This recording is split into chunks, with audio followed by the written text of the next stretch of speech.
Hi കൂട്ടുകാരെ, എല്ലാവർക്കും സുഖമാണെന്ന് വിശ്വസിക്കുന്നു. ഇന്നത്തെ എൻ്റെ ഒരു പുതിയ വീഡിയോയിലേക്ക് എല്ലാ കൂട്ടുകാരെയും സ്വാഗതം ചെയ്യുകയാണ്. ഇന്ന് 4 മണിക്ക് ചായക്ക് എന്താണ് ഉണ്ടാക്കാൻ പോകുന്നത് എന്നാണ് ഇന്നത്തെ വീഡിയോയിൽ നമ്മൾ കാണുന്നത്.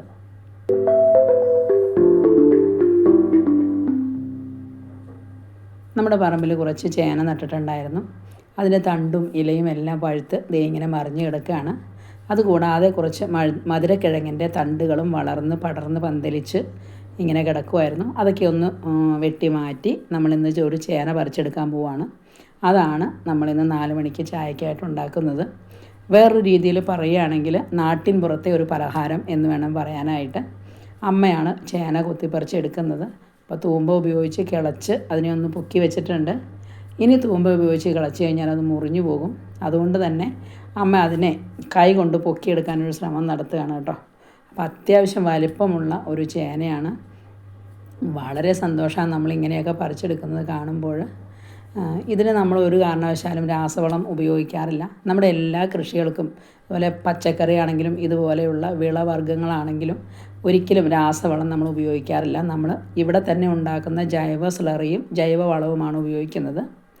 അങ്ങനെ മണ്ണും വേരും എല്ലാം കളഞ്ഞ് നല്ല വൃത്തിയായിട്ട് കഴുകിയെടുത്തു. അതിനെ 4ആയിട്ട് മുറിച്ച് ചെത്തി നല്ലതായിട്ട് കഴുകി വൃത്തിയാക്കി അമ്മ എനിക്ക് തന്നിട്ടുണ്ട്. ഞാനിപ്പോൾ അതിനെ ഒന്ന് കട്ട് ചെയ്ത് വേവിക്കാൻ വെക്കുവാണ്. കട്ട് ചെയ്യുമ്പോൾ നമ്മൾ ശ്രദ്ധിക്കേണ്ട കാര്യം എല്ലാ പീസും ഒരുപോലെ കനത്തിൽ കട്ട് ചെയ്ത് എടുക്കുകയാണെങ്കിൽ ഒരുപോലെ വെന്ത് കിട്ടാനായിട്ട് എളുപ്പമുണ്ട്. പിന്നെ വലിയ പീസുകളൊക്കെ നമുക്ക് ഒന്നുകൂടി ചെറുതാക്കി കൊടുത്തിട്ടുണ്ട്. ഇനി നമുക്കിതിനെ ഒന്നുകൂടെ നന്നായിട്ട് ക്ലീൻ ചെയ്തെടുക്കാം. ചേന പറിച്ചെടുക്കുമ്പോൾ തന്നെ അതിനകത്ത് മൊത്തം മണ്ണാണ്. അപ്പം നമുക്കറിയാം പല പ്രാവശ്യം ക്ലീൻ ചെയ്തെങ്കിലാണ് നമുക്കത് വൃത്തിയായിട്ട് കിട്ടുകയുള്ളൂ. പറിച്ചെടുത്ത് കഴിയുമ്പോൾ തന്നെ അതിൻ്റെ മണ്ണും വേരും എല്ലാം കളഞ്ഞതിന് ശേഷം നമ്മൾ നന്നായിട്ടൊന്ന് കഴുകിയെടുക്കുക. പിന്നീട് അതിനെ കട്ട് ചെയ്ത് ഇതിൻ്റെ തൊണ്ടെല്ലാം ചെത്തി കഴിയുമ്പോൾ ഒന്നുകൂടെ കഴുകിയെടുക്കാം. അതിനുശേഷം ഇതുപോലെ കട്ട് ചെയ്ത് കഴിയുമ്പോൾ നന്നായിട്ട് ഒന്നുകൂടി കഴുകി വൃത്തിയാക്കി എടുത്ത് നമ്മളിതുപോലൊരു കുക്കറിലിട്ടാണ് വേവിച്ചെടുക്കുന്നത്.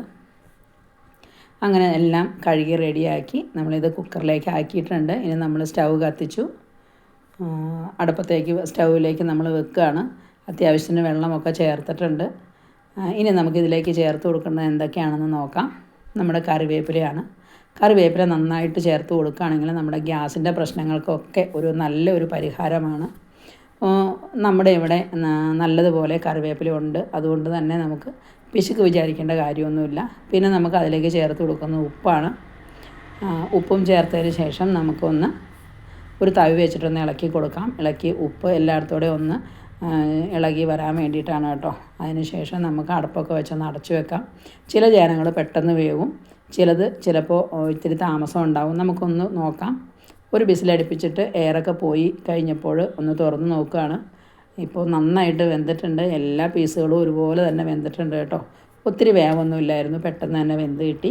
അപ്പോൾ ഇനി നമുക്ക് ഇതുപോലൊരു പാത്രത്തിലേക്ക് അത് മാറ്റിയെടുക്കാം. അപ്പോൾ ഒരു കിഴുത്തയുള്ള തവിയും പാത്രവും ഉപയോഗിച്ച് നമുക്കതിലേക്ക് കോരി വെക്കുകയാണെങ്കിൽ അതിൻ്റെ വെള്ളമൊക്കെ വാർന്നു പോയി നല്ല സോഫ്റ്റായിട്ടിരിക്കും കേട്ടോ, വെള്ളമെല്ലാം പോയി കഴിയുമ്പോൾ. പിന്നെ ഇനി നമുക്ക് അതിനകത്തേക്ക് ചേർത്ത് കൊടുക്കുന്നത് തേങ്ങ ചിരകിയതാണ്. ഒരു മുറി തേങ്ങ ചിരകി വെച്ചിട്ടുണ്ടായിരുന്നു. അതൊന്ന് തൂളി കൊടുത്തതിന് ശേഷം നമുക്ക് ഇതുപോലെ തന്നെ നന്നായിട്ടൊന്ന് ഇളക്കി കൊടുക്കാം. അങ്ങനെ ഒന്ന് കുടഞ്ഞിട്ട് കഴിയുമ്പോൾ ആ തേങ്ങ എല്ലായിടത്തോടെയും ഒരുപോലെ പറ്റിയിരിക്കും.